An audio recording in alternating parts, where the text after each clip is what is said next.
a fantastic season, and you managed to keep hold of most of the squad to go up a level into the third division the following season. Richard Hill had moved on, but you'd managed to keep hold of the likes of Morley, McPherson, McGoldrick, Gilbert for a crack at Division 3. And it was a tough Division 3, wasn't it? I remember that some big clubs in there, the likes of Sunderland and Brighton, etc. So it was a tough level, Division 3, but you went up with momentum, and with a couple of new additions, the likes of Longhurst and Colpin came in. Another good season. Yes, it was quite an important season because I wanted to stay in that league, and I just thought that with another couple of additions, Gareth, we might have been able to get in the playoff, because there was as you say, there was a little momentum which does keep you going, and the atmosphere was good and everything was going well. Did you notice that the step up in levels? Because in Division 4, a lot of games were won 3-1 and 4-2 and 4-1, but the next level up, I think, although you'd gone up a level, you actually kept more clean sheets. So was it a case of having to be defensively tighter to cope with the better sides you were playing against? Well, we never planned for that, Gareth, because we had some good. Well, we've always had some good offensive players in the past, and so even when Longhurst and Colpin come in, they were hopefully they get the goals for you. Well, obviously we lost. When you lose them goals from midfield and Richard Hill and Trevor. Well, when Trevor went as well, they were disappointing times then. But we just had a battle on and do our best. Trevor Morley went partway through that season, of course. Tony Adcock came in, and he was another striker that did well. He hit the ground running, and he actually helped the side stay in and around the playoff positions in the second half of the season. When you're mentioning these players, I remember them, Gareth. But they were, and you sometimes forget about the likes of the Tony Adcock and that. But he did. He come in the Trevor Morley deal, and he did hit the ground running, and he did an excellent job.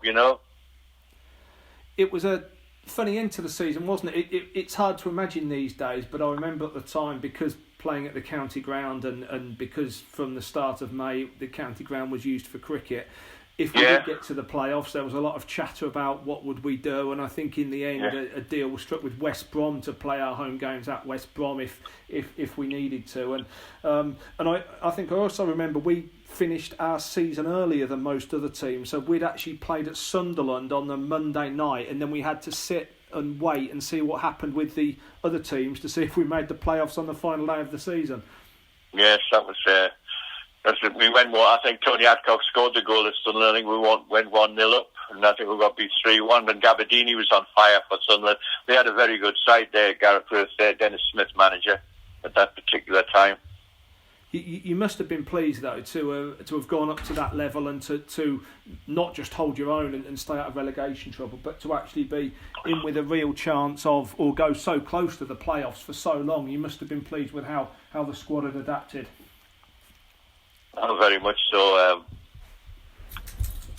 To be fair, Gareth, it was just great at the club at the time. Everything was going along very nicely, and I just wanted to really stay in that, keep staying in that league, because I didn't think we had the resources to go any higher than that league, which is Division 1 now. I just wanted to stick there and maybe try and develop the club a little bit more. Obviously, the following season was tough. It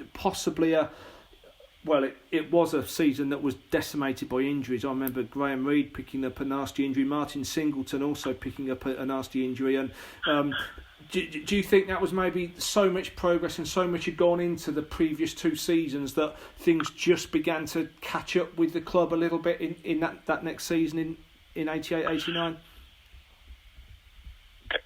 Gareth, I think, sometimes, like, I always look at Northampton now, and what's happened in the past, where teams have gone up with Chris Wilder, with Ian Atkins, with Kevin Wilson, and tried a 1 year, 2 year, they come back down. Sometimes I didn't think there was a foundation at the club where we could bring somebody in local boys who could have really strengthened the squad up, And I just think it was just running out of better players, Gareth, I would say, Yeah, as you say, 88-89 and ultimately relegation in 89-90. But what a fantastic 5 years it had been. You picked the club up from the re-election zone, or very close to the re-election zone, and struggling, and you created such fantastic memories with that title win, and then going so close to the playoffs again in the higher level the following season,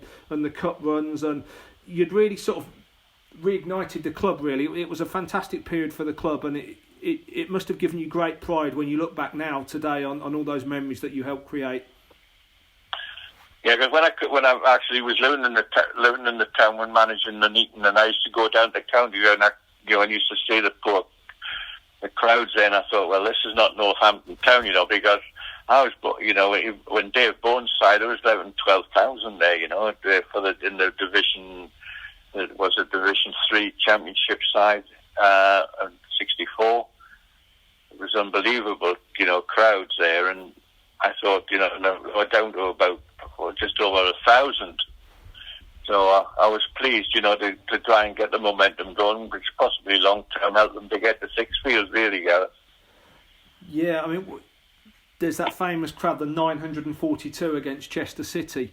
Was that just before you came in? Was that just before you took over the crowd? Yes, yeah. It wasn't long before that. Yeah, and so to go from that to within a couple of years later to having over 11,000 against Cardiff City, it just shows the way the support rallied behind the team, and how the group of players you had really connected with the local public. Gareth, Peter Gleesher lived in Luton and Richard Hill lived in Hinckley. Everybody else lived in the town, and I think I just thought that was a major thing for me. You could come train. It wasn't a hardship. It wasn't as if you're travelling hundreds of miles to come training. They were there, and I thought they gave me that commitment, which I thought was very good. And I said, to other players that I wanted to sign, I wanted them to come and live in the town and be part of it, because, you've got to take the accolades and take the stick, and I think it's all part of being a professional footballer.